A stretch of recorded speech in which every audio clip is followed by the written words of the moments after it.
आपकी शादी में अगर बार-बार डिले होता है, रिश्तेदार आते हैं, बात होती है, परंतु कोई भी रिश्ता फाइनल नहीं हो पा रहा है। जानते हैं ऐसा क्यों? आज मैं आपके लिए एक असली कहानी लेकर आया हूँ, जिससे आपको ये पता चलेगा कि ऐसा क्यों होता है और इसका सॉल्यूशन क्या है। क्योंकि इस चैनल की थीम ही यही है कि ना सिर्फ हम समस्या लेकर आते हैं, उस पर बात करते हैं, बल्कि उसका सॉल्यूशन भी साथ में लेकर आते हैं। नमस्कार दोस्तों, मैं आनंद शर्मा और आप देख रहे हैं समस्या से उपाय तक चैनल। याद रखिए, इस वीडियो में आपके लिए एक स्पेशल सरप्राइज भी है। पहले 50 कमेंट में से एक लकी व्यूअर होगा, जिसकी कुंडली का डिटेल्ड एनालिसिस मैं करूंगा इसी चैनल पर आप ही के साथ में, एक स्पेशल वीडियो में। तो देर मत कीजिए, कमेंट में अपनी समस्या लिखिए और साथ ही साथ बर्थ डिटेल लिखना मत भूलिए, क्योंकि हो सकता है अगला वीडियो आप ही की समस्या को लेकर हो। अब हम बात करते हैं एक रियल केस की। एक लड़की जिसकी उम्र 30 साल के आसपास। बहुत से रिश्ते आए, बात आगे भी बढ़ी, परंतु कोई भी रिश्ता फाइनल नहीं हो पाया। आज हम उसी की कुंडली का डिटेल्ड एनालिसिस करने वाले हैं और समझने वाले हैं कि ये ऐसा क्यों हुआ। ये है वो कुंडली 15 जुलाई 1995 सवेरे 10:30 दिल्ली का जन्म। इस कुंडली में सबसे पहले मेरी नज़र सातवें घर में बैठे हुए शनि के ऊपर गई और शनि सातवें घर में होने का मतलब है कि शादी के अंदर डिले।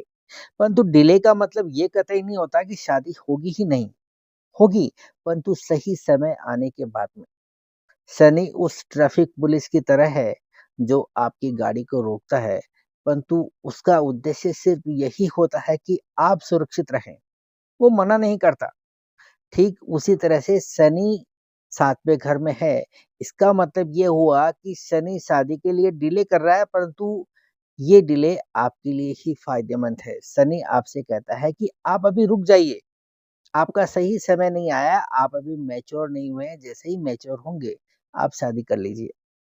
अब बात करते हैं हम राहु की। राहु यहाँ लगन के काफ़ी करीब है, डिग्री के लिहाज से भी और प्लेसमेंट के लिहाज से भी। कहने का मतलब है कि इस लगन के ऊपर, इस नेटिव के ऊपर राहु का बहुत गहरा प्रभाव देखने को मिलेगा। यही वजह है कि राहु कहता है कि आप गलत जगह रिश्ता ढूँढिए, गलत लोगों के ऊपर भरोसा कीजिए और यही नेहा के केस में हुआ। वो गलत लोगों के ऊपर भरोसा कर बैठी और बार-बार गलत चॉइस कर बैठी। अब बात करते हैं मंगल की। मंगल लगन में बैठकर सीधा 7वें घर को प्रभावित कर रहा है, यानी कि शादी के अंदर लड़ाई झगड़े, टेंशन। और इस मंगल की दृष्टि 8वें घर पर आती है और 8वें घर का मतलब होता है अचानक आने वाली समस्याएं, हिडन प्रॉब्लम्स, टेंशन्स, बाधाएं। और मंगल की ऊर्जा यहाँ पर उलझन और फ्रिक्शन में बदल जाती है और छोटी-छोटी बातें बड़े-बड़े झगड़ों में तब्दील हो जाती है। और यही वो 3 कारण थे, मंगल, राहु और शनि, जिसकी वजह से इस लड़की की शादी के अंदर बार-बार रुकावटें आईं। रिश्ते तो बहुत आए, परंतु कोई भी रिश्ता फाइनल नहीं हो पाया। परंतु इस चैनल की थीम है कि हम यहाँ सिर्फ समस्या नहीं बताते, समस्याओं का उपाय भी लेकर आते हैं, जो हम आपके साथ में साझा करने वाले हैं। परंतु इससे पहले मेरी आपसे एक गुजारिश है कि आप इस वीडियो को हाइप दे दीजिए। हाइप देने का मतलब है कि आपने मुझे मेहनत का इनाम दे दिया और आपके सपोर्ट से ये चैनल ग्रो हो सकता है। आपको क्या करना है कि आप वीडियो को लाइक करेंगे। जैसे ही आप वीडियो को लाइक करेंगे, एक हाइप का बटन एक्टिव होगा, बस उसे दबा देना है, आपका काम हो गया। अब हम उपाय की बात करते हैं। उपाय नंबर 1, शनिवार के दिन हनुमान चालीसा पढ़ना है और शनि मंत्र का जाप करना है। इसका कारण है कि शनि आपको रोकते हैं।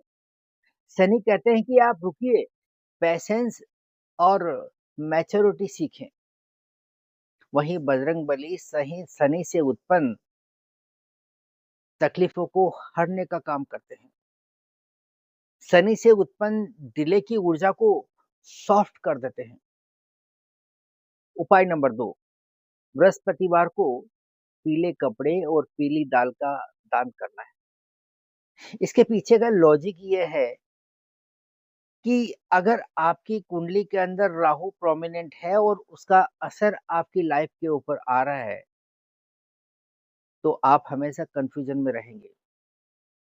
आप कभी भी सही डिसीजन नहीं ले पाएँगे, आप गलत लोगों से जुड़ेंगे, गलत लोगों के साथ में आप संबंध बनाएँगे। और जब बृहस्पति की ऊर्जा से आप कनेक्ट होते हैं, तो आपकी सोच क्लियर होती है, आपकी डिसीजन मेकिंग में क्लैरिटी आती है। उपाय नंबर 3, मंगलवार के दिन हनुमान जी का व्रत करना है और उपासना करनी है।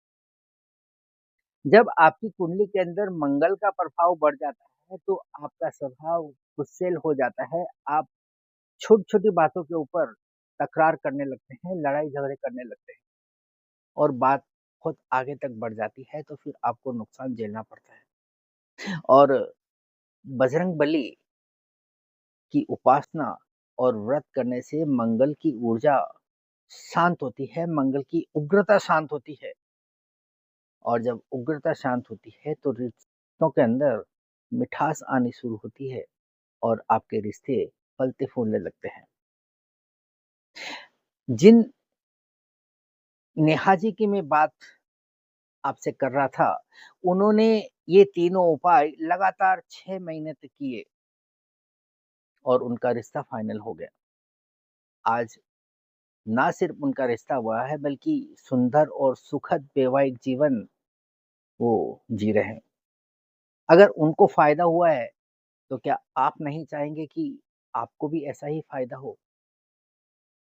इसके लिए आप कमेंट में अपनी समस्याएँ लिखिए और आपकी समस्याओं को जवाब देने के लिए मैं एक क्वेश्चन आंसर के लिए एक स्पेशल एपिसोड लेकर आऊँगा, जिसमें आपके सभी प्रश्नों का जवाब आपको मिलेगा। इतना ही नहीं, पहले 50 कमेंट में से एक लकी व्यूअर भी होगा, जिसकी कुंडली का डिटेल्ड एनालिसिस मैं करूँगा आप ही के साथ इसी चैनल पर। तो जल्दी से आप चैनल को सब्सक्राइब करके बेल आइकन का बटन दबा दीजिए और कमेंट में अपनी बर्थ डिटेल लिखना मत भूलिए, क्योंकि हो सकता है अगला वीडियो आप ही की समस्या को लेकर आ जाए। तो आप साथ वीडियो को लाइक भी करेंगे और चैनल को सब्सक्राइब करेंगे। और यदि आप में से कोई भी मुझसे कोई पर्सनल कंसल्टेंसी लेना चाहे या वन टू वन अपनी समस्या मुझसे डिस्कस करना चाहे, तो आप मुझे डायरेक्ट कॉल कर सकते हैं।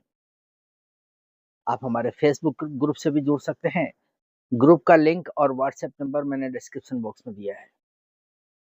तो आज के लिए इतना ही। मिलते हैं अगली वीडियो में किसी और नई जानकारी के साथ में।